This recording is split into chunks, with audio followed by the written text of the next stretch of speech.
Alrighty, what's up everybody? Peter Gilmore here for another video right here on the Peter fucking Gilmore Wrestling Channel, youtube.com/Peter Gilmore. Thank you all for watching. Make sure you like the video. Hit that subscribe button in my pants down in the description box below. And follow me on social media, Facebook, Twitter, and Instagram. Share the video all over the internet. Don't forget to tap and slap that bell. Treat it like it's your fucking bitch. And turn on all notifications so you never ever, oh yeah, ever miss a fucking upload, you stupid motherfuckers. But it is what it is. So, do it now. Like the video, share the video, hit the bell, get notified. Hopefully YouTube will send it to you. Follow me on social media. Subscribe to my channels. And all that good shit. And if it's your first time watching, welcome to the party, pal! I hope you enjoyed the ride. And that's pretty much it. Alright. Sorry, my neck is killing me today. Alright, on this beautiful, hot as fuck Wednesday evening, July the 6th, 2022, we got Dynamite! Coming up in about an hour and a half from now, from Rochester, New York. That's upstate, dummies. Should be a good show tonight. We got Wardlow versus Scorpio Sky in a street fight for the TNT title. We got the debut of Thunderstorm. The team of Thunder Rosa and Tony Storm taking on... Who are they taking on? I forget who they're taking on. But they're in action. I think they're taking on Nyla Rose and somebody else, I think. I forget. But anyway, they're in action. Just put it that way. Also, we got... I think it's going to be the main event.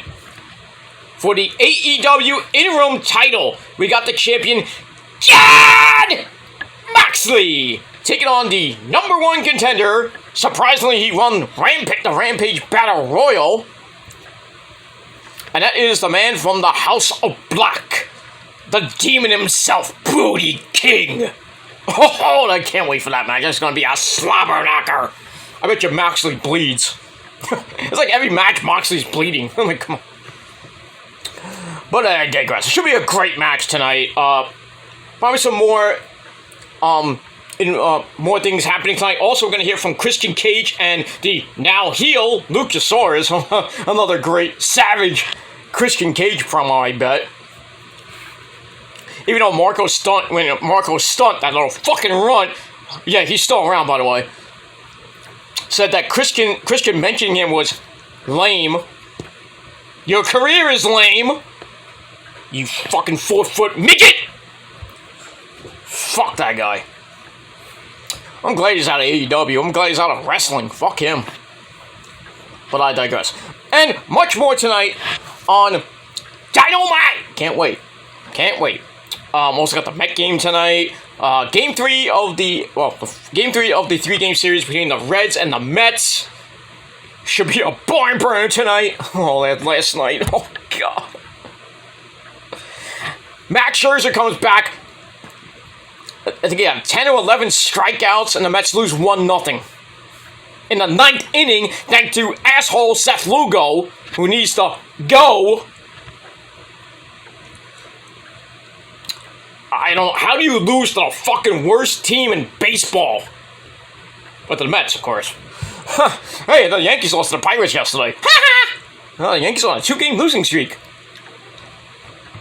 But the Yankee fans are like, we don't care. You will care when Judgy Wudgy goes bye-bye. He might come to the orange and blue. And if he does, your team is done. I can say it right now. But knowing Cashman and company and Hal Steinbrenner, they're going to re-sign Judgy Wudgy to like a $500 million contract. Bums. Fuck, Judge. It's like, they're more just like, we'll give you $500 million in steroids. Because that's what he does. That's all the Yankee teams are. They're a bunch of steroid users. Oh, it's true. But I digress. But yeah, so we'll see what happens with the Yankees tonight in Pittsburgh. And the Mets tonight in Cincinnati. David Peterson on the mound. Even though, yeah, the last two starts have been pretty damn good. We could use another one. Because right now the Mets got a slim 2.5 game lead over JD's Braves. And guess who the Mets play the Braves on Monday in a 4-game series. Oh.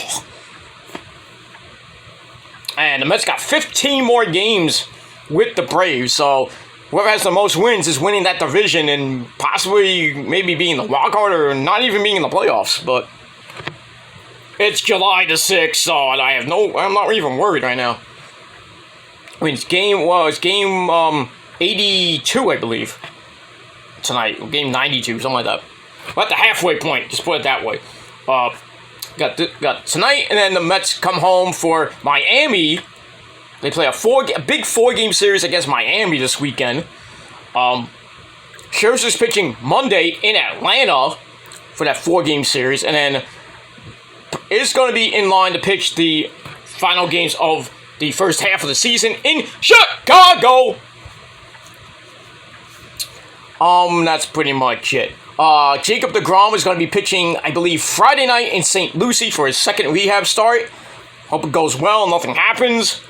And after that, probably have 1 or 2 more rehab starts, and we'll probably see him either at the end of July or beginning of August. I just hope when he comes back. I mean, his first start was just like blazing. No pun intended with in this moment, of course. He was blazing 5 strikeouts, an inning and 2/3, no runs, of course. But he felt good, and now he's gonna pitch. He's gonna pitch Friday, 40 pitches. See what happens with that, and then he's still blazing 100 miles an hour, my dude. You're coming back from a freaking scapular injury. You're gonna blow your arm out. Next thing you know, you're out 3 years with Tommy John surgery. Easy. I know we need you in August, man. Come on now.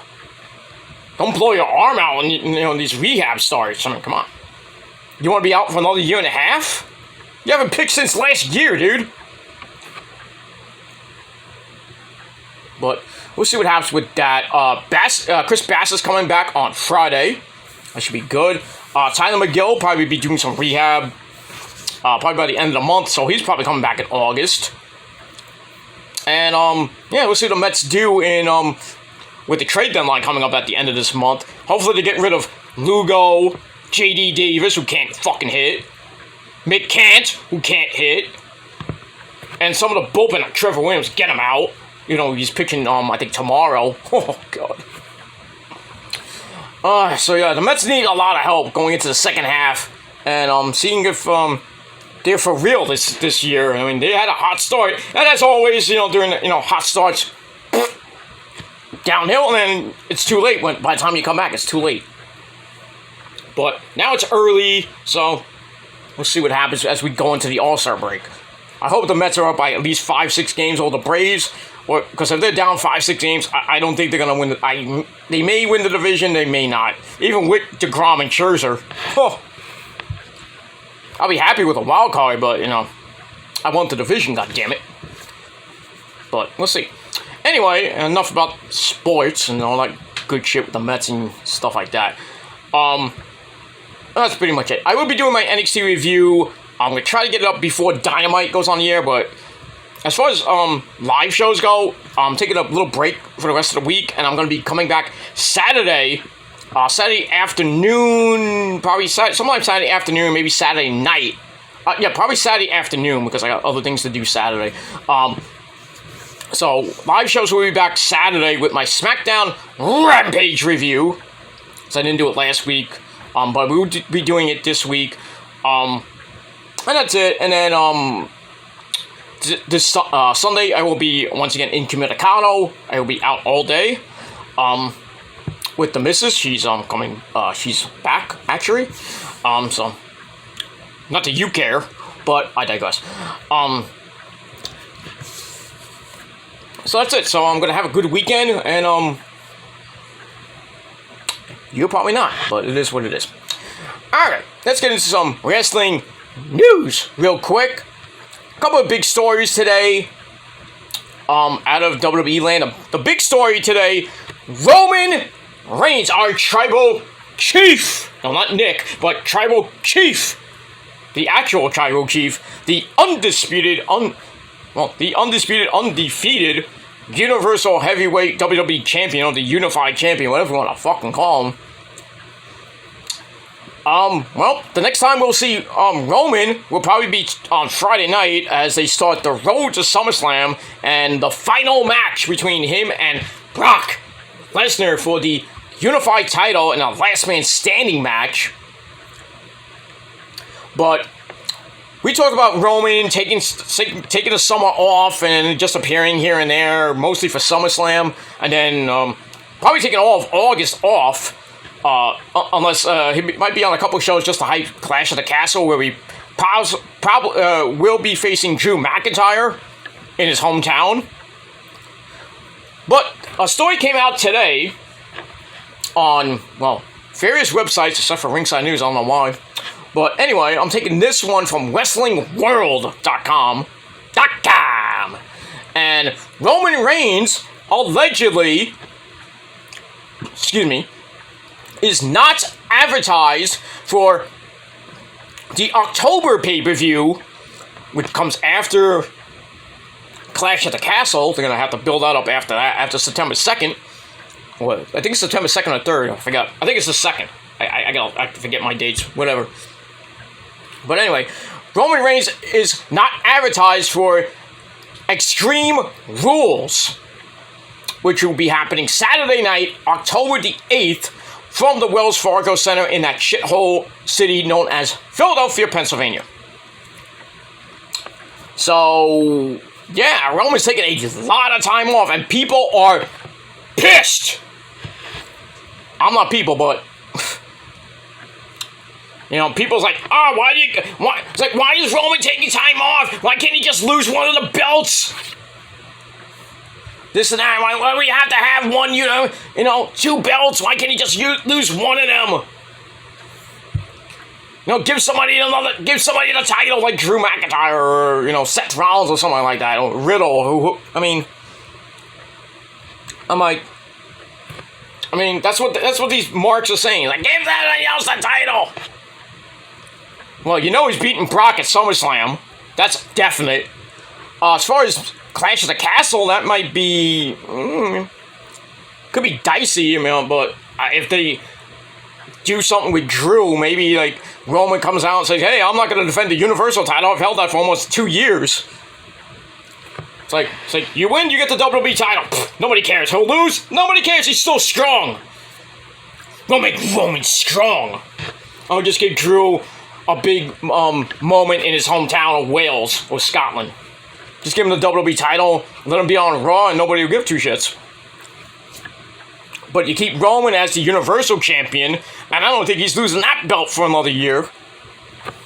Unless, probably until Cody Rhodes comes back, most likely, to finally beat his reign, which will be 2.5 years by WrestleMania 39 time. But anyway, yeah, so Roman's not going to be at Extreme Rules on October the 8th. So the next two Roman matches are going to be SummerSlam against Brock and Clash of the Castle against Drew McIntyre.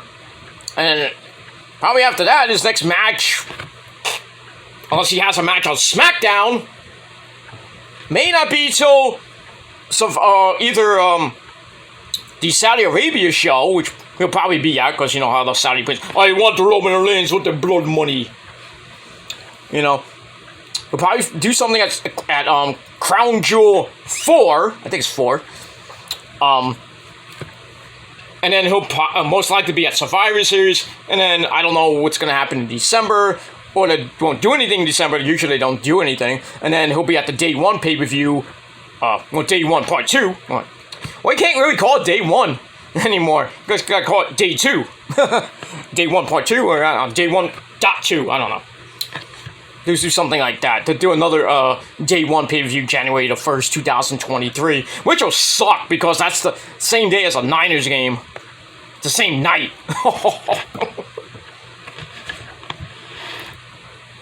Why do you do this to me, WWE? Why?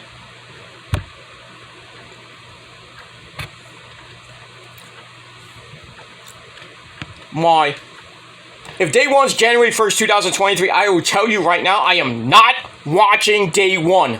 Because I'll be watching the Niners and the Raiders. Tell you that right now. But that's it. Alright. So that's it for Roman. So once again, if you're just tuning in, Roman Reigns not advertised for Xtreme Rules. But as always, card subject to change. But we'll get that. Alright, we got the Raw rating came out today, and as you would think, the Raw rating went way down for the July 4th episode because nobody was really watching, because everybody was watching the fireworks or doing something else. But Raw did a 1.56 this week in the ratings with a what was the demo? 0.37 in that precious demo. So that's down from last week's 1.951 with a 0.54 in the demo. And that was the go-home show before Money in the Bank, which WWE says internally that it was one of their best pay-per-views of the year. Because they got a big gate and a lot of people talking about it. So some good news for once for the WWE. But still, for a holiday show, they can't get a lot of people watching. I'm surprised it was 1.5. Surprisingly, it was 1.5. I thought it was going to get at least a 1.3. But still, it is what it is. Alright, some quick tidbits. Shotzi Blackheart deleted her Twitter account earlier, I think it was yesterday or today. People were worried about her, but she came out I think on Instagram and said that she's fine because there was some backlash about some things that happened with her. People were saying she almost killed Alexa Bliss in that Money in the Bank match. Yeah, that because it was filled with botches. Mostly from Shotzi, because she's botchy. Get it? Shot. Anyway, but yeah, so Shotzi deleted her Twitter just to, because of the negative hate that she was getting. I understand that, but it is what it is. I just think Shotzi's going to get released.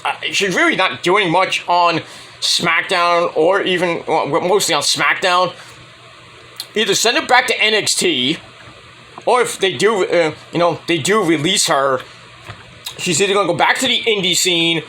I really don't think she will fit in AEW. She'll probably just be on Dark Elevation mostly. I would probably put her in Impact. Let her run. She was in Impact before, so why don't you just go back again? That's what I would do. Or maybe go to Stardom or in Japan. Or just work on the indies again. But we'll see what happens with all that. Jeff Hardy, dude! He has a new arraignment and bond hearing coming up in August. I believe it's August the 5th. For his DUI case and all that good stuff. I'm sorry, August the 2nd. So it's coming up in, let's see, 3 weeks, actually. 3 weeks from this Tuesday. Originally, there was one yesterday.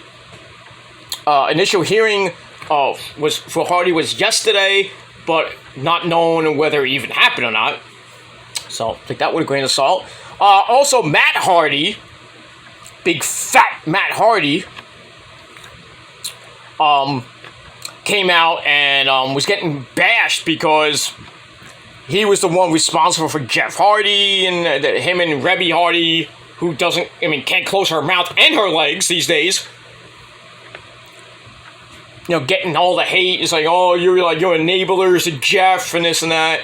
And Matt's coming out saying, well, don't blame me, you just blame Jeff. Well, you have to blame Jeff because, he's really rolling the dice and playing Russian roulette with his life. I mean, 3 DUIs in the span of 10 years?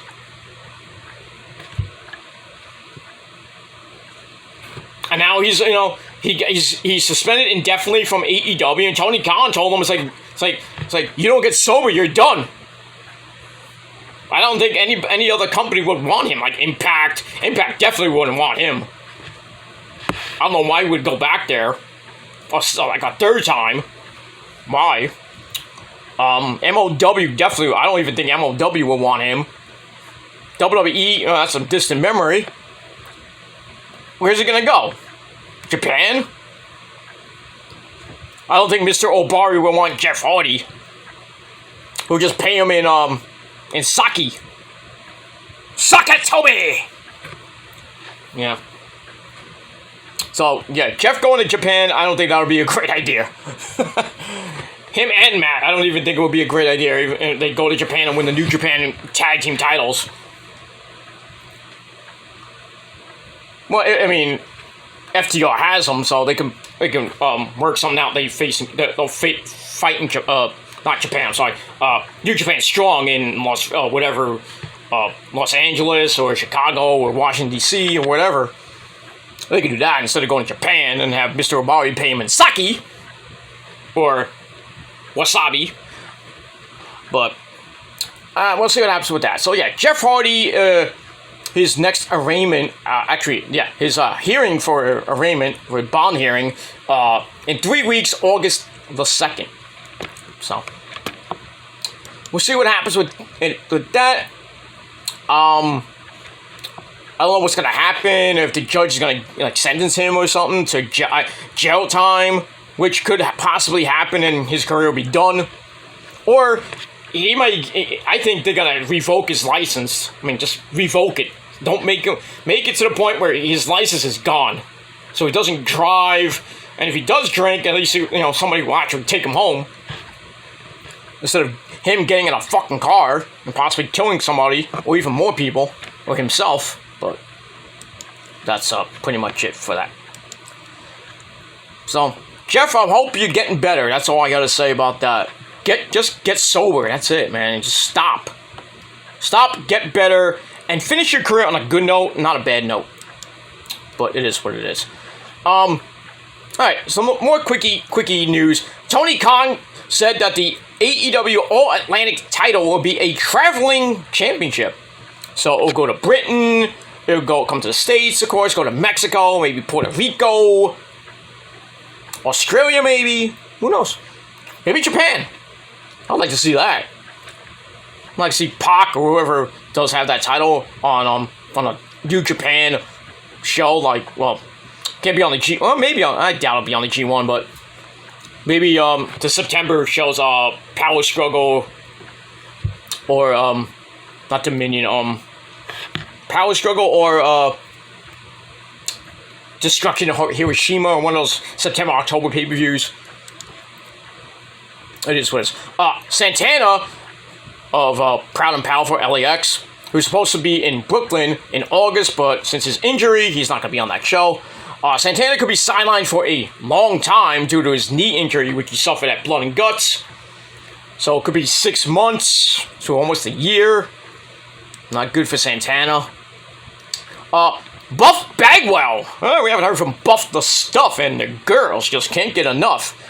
Buff Bagwell fired one of his employees who was running his social media accounts because I was reading, I was on Twitter, I saw something from the beautiful Puerto Rican princess herself, Issa, saying something about she got a friend request from Buff Bagel.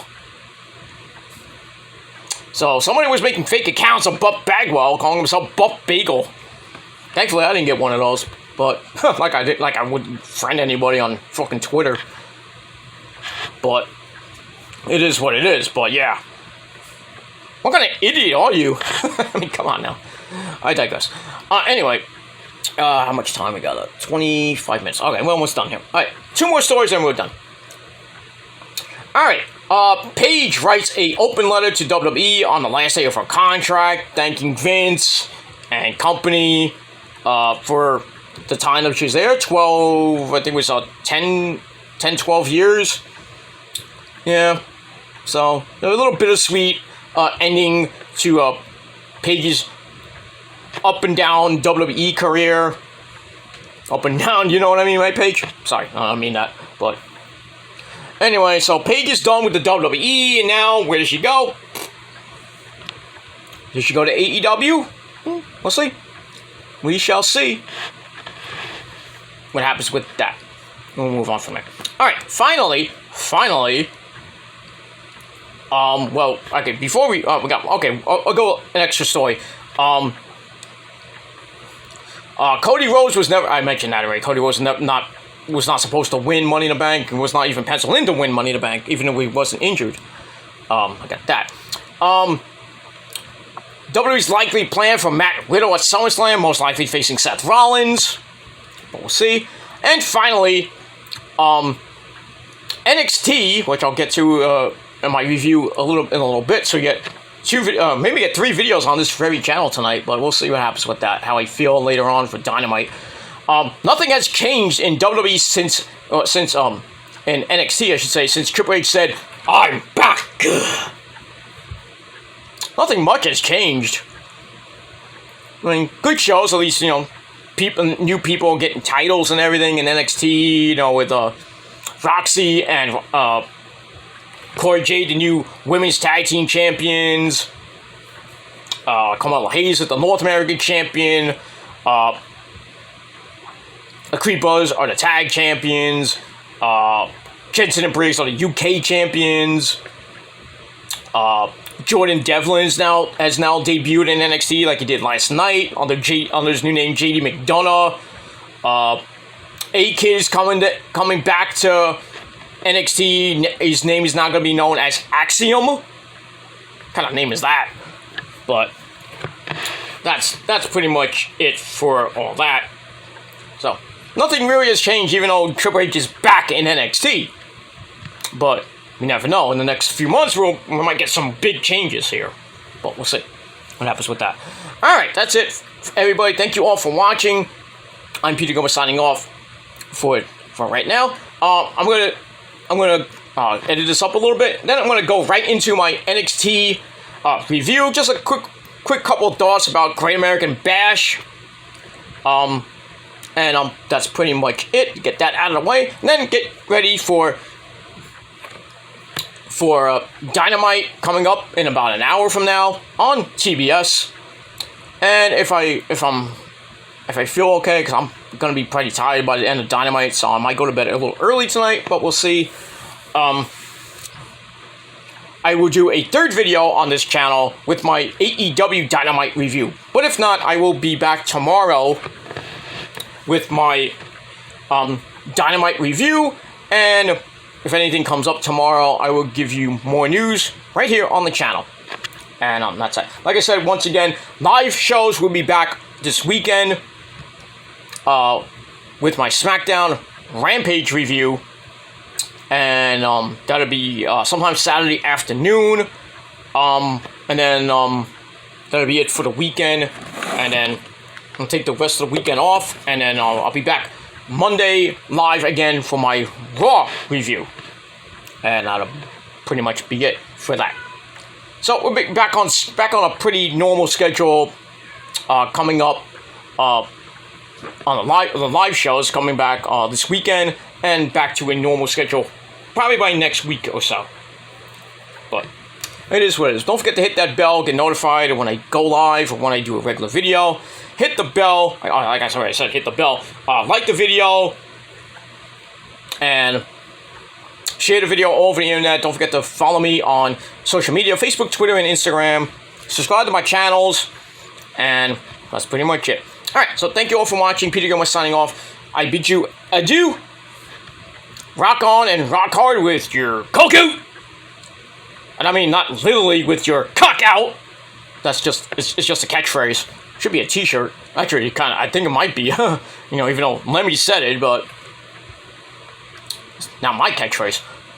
So, but it is what it is. So, rock on and rock hard with your cock out. And if you're not down with that, well, I'm Peter Gilmore, and we're the Prophecy. Nick, Lauren, and everybody else in the Prophecy. If you're not down with that, well, too bad for you, because we're the greatest thing since sliced bread. And we got 3 words for you. Fuck you, man. And that's it. See you guys next time. Peace.